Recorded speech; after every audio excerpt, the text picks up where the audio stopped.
Amigos, dessa vez nós vamos comentar sobre um assunto que está em pauta, que é a inclusão, a educação inclusiva.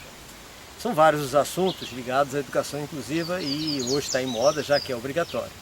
Só que muita gente não sabe o que fazer. As dúvidas são várias, entre elas, a criança pode ou não ser incluída? Toda criança pode ser incluída? Segundo, como escolher uma turma para essa criança ser incluída? Como adequar o currículo da turma que ela está incluída com o currículo do nível intelectual dela? Como fazer a avaliação? Como montar o histórico? Nós vamos ver agora apenas a avaliação e a montagem do histórico. Então vamos partir de um princípio que essa criança já está incluída, como foi feito isso nós veremos em outros vídeos, e que ela está numa turma, digamos, do 7º ano, e o nível intelectual dessa criança é do segundo ano do ensino fundamental 1. Pois bem, como será essa aula, para nós sabermos como será a avaliação? Essa criança está sendo acompanhada por um professor assistente. Esse professor assistente vai acompanhar essa criança com os livros, os elementos didáticos do 2º ano, que é o ano do nível de intelectualidade dela, dentro de uma sala do 7º ano. Como será essa aula? Esses professores têm que estar preparados para iniciar a aula dando o conceito do assunto de maneira que todos entendam, inclusive essas crianças de inclusão.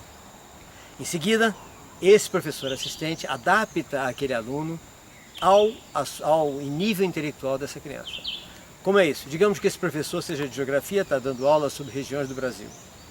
Então ele fala sobre as regiões do Brasil, mostra o mapa, e assim que ele começa a passar estudos dirigidos ou outras coisas para as crianças normais, o professor assistente, vai então trabalhar com essa criança no nível dela com as regiões do Brasil. O aluno está certo de que está participando da aula. Só que ele está participando de que maneira? Se ele estivesse no nível de educação infantil, ele estaria colorindo o mapa com as regiões do Brasil. Se ele estivesse no nível de como está no nível do 2º e 3º ano, ele está escrevendo o nome das regiões, etc. Então ele está na aula, no assunto da aula, só que adaptado ao nível intelectual dele.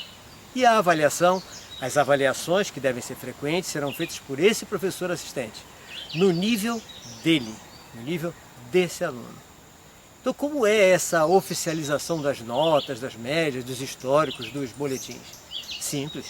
Esse aluno está cursando o 2º ano do ensino fundamental 1, incluído numa sala de ensino fundamental 2, porque nessa sala estão as crianças da sua idade, ou próximas da sua idade. Então, como será a avaliação? Será do 2º ano do ensino fundamental 1.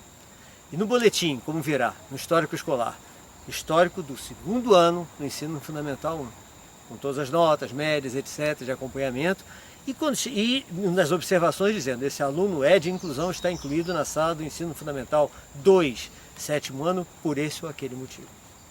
Pois bem, esse é o detalhe do histórico escolar, da forma de avaliar. Como acontece então no final do ano para a promoção desse aluno? O conselho de classe vai tomar duas decisões. Primeira, a depender do acompanhamento do aluno durante o ano letivo, do desenvolvimento do aluno nos assuntos do ensino fundamental 1, ele vai ser promovido ou não ao 3º ano do ensino fundamental 1. Ou seja, o conselho vai decidir se ele continua com o mesmo livro ou se já passa para o livro da série seguinte, a depender do seu desenvolvimento. E o que o conselho vai decidir também? Se esse aluno vai continuar acompanhando aqueles mesmos alunos já no 8º ano, ou se ele vai acompanhar os alunos da série anterior que foram promovidos ao 7º ano. Então isso tudo vai depender de quê?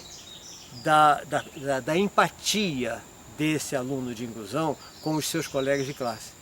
Se ele vai se desenvolver muito melhor com os mesmos colegas que ele está, então obviamente ele tem que acompanhar essa turma na promoção 8º ano.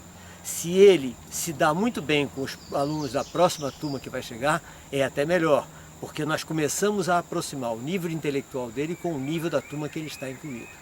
Mas isso é uma decisão que tem que ser tomada pelo conselho de classe, analisando todos os fatores envolvidos. O que nós não podemos é excluir essa criança, deixá-la de lado, não acompanhar o seu desenvolvimento, ou fazer como algumas escolas fizeram, que não está dando certo, que é coloca o aluno de inclusão na sala de inclusão pela manhã e de tarde ele vai fazer o desenvolvimento cognitivo. Não tem sentido? porque ele vai se sentir excluído na turma de inclusão, porque o professor está dando uma aula e ele não está fazendo nada, ele não pode acompanhar. Então não é isso, a inclusão tem que ser feita na sala de inclusão, com o professor assistente. Então esse é o detalhe. Ok, gente? Um grande abraço a todos, até o nosso próximo encontro.